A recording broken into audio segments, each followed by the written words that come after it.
सिरदा परवै तोहार महारानी, सिरदा परवै तोहार महारानी, पाँव का। नमस्कार दोस्तों, कैसे हैं आप सब। आशा करती हूँ आप सब बहुत ही अच्छे होंगे और मेरे वीडियो को देख भी रहे होंगे और लाइक भी कर रहे होंगे। तो मैं हूँ आपकी दोस्त और आप सभी का स्वागत करती हूँ हमारे इस यूट्यूब चैनल प्रीति पांडे ब्लॉग्स में। आज का ये ब्लॉगिंग मेरे लिए बहुत ही स्पेशल होने वाला है, क्योंकि आज के वीडियो में मैं आपको दिखाऊंगी मेरे ससुराल इलाहाबाद में होने वाली एक ऐसी पूजा जिसका बहुत ही खास महत्व है। इस पूजा का आयोजन आज मेरी जेठानी ने किया है। ये पूजा तब होती है हमारे घर में जब घर में कोई शुभ काम हुआ हो, शादी हुई हो, बच्चे का जन्म हुआ हो या फिर किसी भी तरह की कोई मान्यता है वो पूरी हो गई हो। तो आज इस पूजा का आयोजन हमारी जेठानी ने किया है। तो चलिए आइए आज हम आपको दिखाते हैं कि कैसे होती है महारानी माई दुर्दुरिया माता की कथा पूजा, क्या है इसका विधि विधान, कैसे होती है इनकी तैयारियाँ और कैसे की जाती है इनकी पूजा। वो सब चीज़ें आज मैं आपको दिखाऊंगी।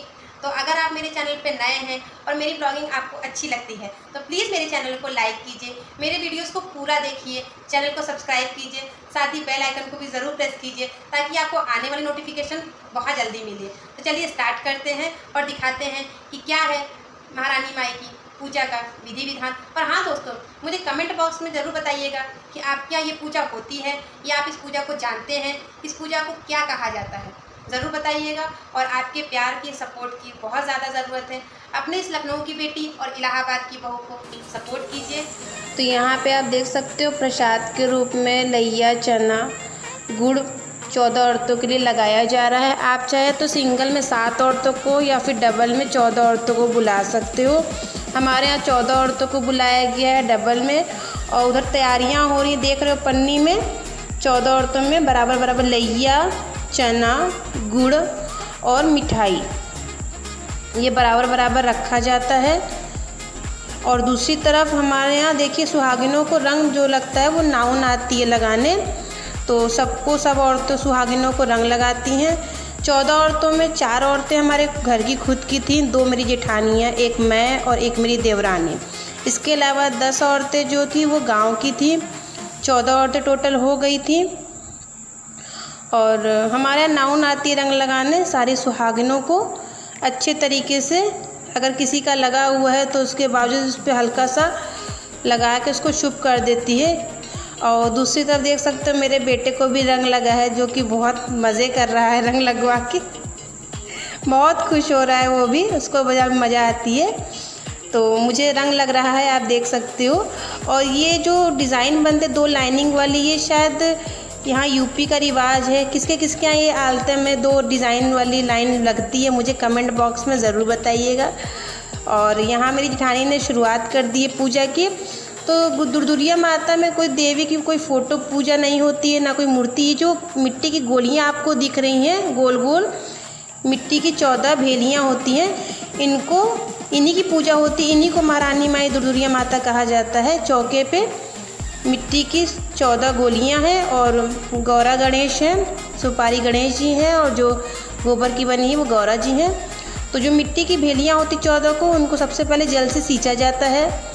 और सींचने के बाद उसको पूरी तरीके से भिगोने के बाद बिल्कुल एकदम जल से एकदम सींच के उसको गीला किया जाता है। और यहाँ पे देखिए जो दूब है, ये जो दूब हाथ में ली है ये हमारे गाँव की पंडित हैं, ये पूजा का विधि विधान बताती हैं। तो दूब को गांठ में करके दे रही दीदी को। तो दीदी हमारी जब भेलियों को गीला कर लिया, उनको नहला दिया, दुर्दुरिया माता को स्नान करा दिया। अब उनको हल्दी, स्नान के बाद अब हल्दी लगाएंगी दीदी सब भेलियों में बराबर बराबर अच्छे से। सबसे पहले हल्दी लगाएंगे भेलियों में, उसके बाद कलश में।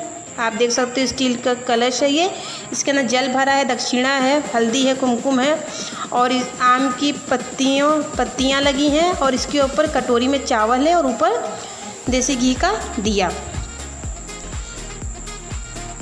आप देख सकते हो दीदी उसमें भी हल्दी वगैरह सबसे पहले हल्दी सब में लगाएंगी, मिट्टी की गोलियों में, कलश में, आम के पत्ते में, जहाँ जहाँ जो भी चीज़ें हैं सब में हल्दी लगेगा। और ये भी हमारी बड़ी मम्मी हैं, ये गांव की औरतें हैं। गर्मी सबको लग रही थी क्योंकि पूजा हो रही थी तो पंखा बंद था, इसलिए सबको गर्मी लग रही थी। और बेटा देखो कितना खुश हो रहा है मेरा, आप देख सकते हो। और इसके बाद हल्दी लग गई, अब सिंदूर लगेगा। ये सिंदूर जो होता है वो शादी का सिंदूरा होता है। बहुत सी औरतें जानती होंगी कि जो शादी में सिंदूरा मिलता है, उसी सिंदूरा से पहले हल्दी लगाया गया था, अब सिंदूरा से सिंदूर लगाया जाएगा। जो मिट्टी की भेलियाँ तो जो दुर्दुरिया माता हैं उनको लगाया जाएगा। उसके बाद एक एक करके अच्छे से, आप देख सकते हो हमारे यहाँ घूंघट की प्रथा है, क्योंकि घूंघट होता ही होता है। और सिंदूर लगाने के बाद फिर कलश में सिंदूर लग रहा है, आम के पत्ते में सिंदूर, जहाँ जहाँ हल्दी लगी थी वहाँ वहाँ सिंदूर लगेगा। आप देख सकते हो, क्योंकि कोई भी पूजा पाठ हो हल्दी कुमकुम सिंदूर के बिना अधूरी मानी जाती है, तो इसको शुभ किया जाता है। तो आप देख सकते हो दुर्दुरिया माता को भी हल्दी कुमकुम लग गया है। अभी जो चौका है, आप चाहो तो चौका रख सकते हो, चाहे लकड़ी का पाटा है वो रख सकते हो। तो उसको भी, क्योंकि ये हल्के रंग में है, तो इसको भी गीला करके इसको भी हल्दी कुमकुम से इसको शुभ किया जा रहा है। पहले हल्दी लगा रही दीदी और उसके बाद सिंदूर लगाएंगी। आप देख सकते हो इनको भी शुभ किया जा रहा है। एक तरफ फूल माला रखा है और उसके बाद बिंदी चूड़ी चढ़ा दी। सुहाग के तौर पे मेन जो चीज़ होती है सिंदूर बिंदी चूड़ी, यही चढ़ता है यहाँ पे। 16 श्रृंगार अगर है तो चढ़ा सकते हो, नहीं है तो कोई बात नहीं। मेन जो होता है सिंदूर बिंदी और चूड़ी और सुहाग की साड़ी। आप देख सकते हो बगल में साड़ी भी चढ़ी है। ये सब हमारे यहाँ पंडित को दिया जाता है। और दीदी के करने के बाद एक एक औरतें, जितनी 14 औरतें हैं, सब एक एक करके औरतें सब पूजा करेंगी दुर्दुरिया माता की। ये मेरी दूसरी जेठान पूजा कर रही हैं और ये सब गाँव की औरतें हैं, सब बैठी हैं। गर्मी सबको लग रही है, आप देख सकते हो। और सब औरतें पूजा करने के बाद हाथ जोड़ लिया सबने, और जो प्रसाद था लैया चना गुड़ का वो चढ़ा दिया। चढ़ाने के बाद हमारे यहाँ कथा होती है, कथा सुनाती हैं औरतें। और सुनाने के बाद जो प्रसाद होता है वो चढ़ा के माता से जो भूल चूक हुई होती है उसकी माफ़ी मांगी जाती है कि दुर्दुरिया माता जो भी भूल चूक हुई उसे माफ़ करो। और माफ़ करने के बाद आप देख सकते हो दीदी हमारी पूजा कर रही है, तो सब बैठ के कथा सुन रही हैं। बहुत ही मान्यता है इसकी, इस पूजा की बहुत अच्छे आप देख सकते हो। बहुत ही ये मिठाई फल जो नॉर्मल हर पूजा में होती है वही होती है। और उसके बाद अब ये देखो बेटा मेरा पन्नी लेके बैठा है, ये अपने में मगन है, मस्त है।